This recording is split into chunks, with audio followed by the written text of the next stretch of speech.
কোনটা খুলেন না ভাই, কোনটা খুলে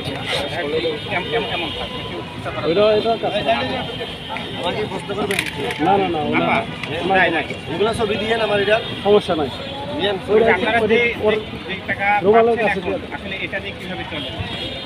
একটা পরিবার নিয়ে চলার সক্ষমতা রাখেন কিনা? আমি সরকারকে এই মিডিয়ার মাধ্যমে জানাতে চাই, আমাদের যে বেতন দেওয়া হয় এই বেতনে এই বাড়ি ভাড়ায় পাওয়া যায় না, যে আপনার ভাতা দেওয়া হয় সেখানে আমার এই যে গরমে আমি বাচ্চা নিয়ে আসি, আমার বাচ্চা যদি অসুস্থ হয়ে যায়, আমি যদি অসুস্থ হয়ে যাই তাহলে চিকিৎসা নিব কীভাবে?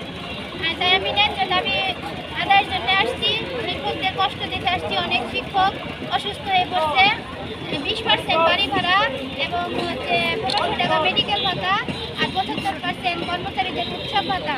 এই দাবি আদায় না হওয়া পর্যন্ত আমি অসুস্থ হলে হবো, আমার বাচ্চা অসুস্থ হলে হবে, প্রয়োজনে জীবন দিব, তবু এই আন্দোলন যেন সাকসেস হয় ইনশাল্লাহ। 20% দাবি সরকারকে মেনে নেওয়ার জন্য অনুরোধ জানাচ্ছি।